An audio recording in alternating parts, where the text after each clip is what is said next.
এটি সত্যি বলছি, কিন্তু কপালে শনি থাকলে তা কিন্তু ঠেকানো যায় না কো। হুম। যেই 666 কোটি টাকা ট্যাক্সের, মানে গ্রামীণ ব্যাংক বা আরো গ্রামীণ কল্যাণ যেগুলো আছে, ডক্টর ইউনূসকে আওয়ামী লীগ সরকারের রোশনালে পড়তে হয়েছিল একদম শেষ মুহূর্তে। যিনি আহ, বাংলাদেশ ছেড়ে ফ্রান্সে ছিলেন ডক্টর মোহাম্মদ ইউনূস, আসবেন নাকি আসবেন না, কিন্তু দেখেন কপালে সুখ্যাতি ছিল, সরকার পতন হয়ে গেল, তিনি দেশে আসলেন। আসার পর তিনি তার যে কি বলা হয় যে গ্রামীণ ব্যাংকের বা তার বিরুদ্ধে 666 কোটি টাকা একটা অভিযোগ ছিল, লুটপাট বা ট্যাক্স মাফ এরকম নানানভাবে শব্দটা ছিল। তো সেই বিষয়ে আওয়ামী লীগ সরকার চলে গিয়ে যে আগামীতে বিএনপি আসবে, বিএনপি আসলে কি ওনার বিচার হবে? জি, তারেক রহমান বলছেন, মোহাম্মদ তারেক রহমান বলছেন তিনি পার্লামেন্টে গেলে ডক্টর ইউনূসের বিরুদ্ধে 666 কোটি টাকা লুটপাটের অভিযোগ যেটা আছে এটাকে বিচারের আওতায় আনা হবে। এ বিষয়ে তিনি কোনো ছাড় দেবেন না। তিনি বলছেন যে তিনি পার্লামেন্টে যান বা না যান, ডক্টর ইউনূসকে আইনের মুখোমুখি করা হবে। ভাবা যায় বিষয়টা? তবে আপনারা যারা মনে করতেছেন জনাব তারেক রহমান বা তারেক জিয়া, না, জনাব তারেক রহমান ঠিক আছে, তবে ওনার আরেকটা পরিচয় আছে, ওনাকে কেউ কেউ বলে থাকেন আমতারেক।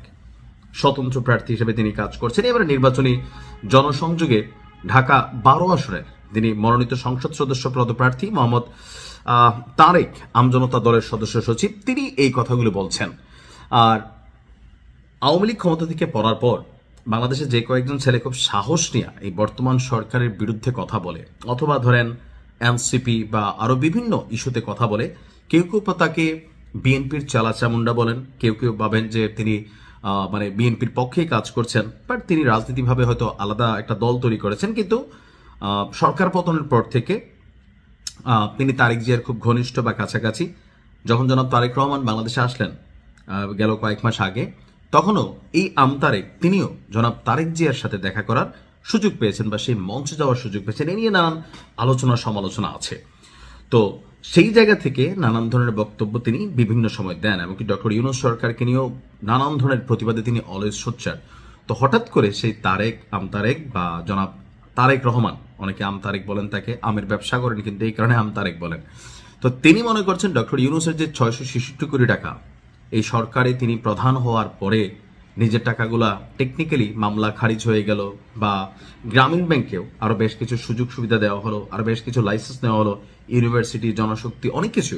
দেখেন ডক্টর ইউনূসের একটা বড় বোকামি ছিল, আমি এটা মনে করি বি অনেস্টলি, যে আপনি রাষ্ট্রের প্রধান হওয়ার পর 18 মাসে আপনার বিরুদ্ধে যে 666 কোটি টাকার একটা ইস্যু ছিল সেটা সমাধান হয়ে গেছে, গ্রামীণ ব্যাংক সমাধান হয়ে গেছে, উনি লাইসেন্স নিয়ে নিছেন, তারপরে স্টারলিংক বাংলাদেশে ঢুকাই ফেলছেন, এটাও গ্রামীণের সাথে কানেক্টেড।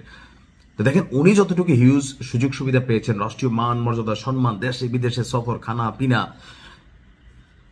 মানে আর 100 ভাগের 1 ভাগ বাংলাদেশের জনগণ কি ওনার শাসনামলে পাইছে?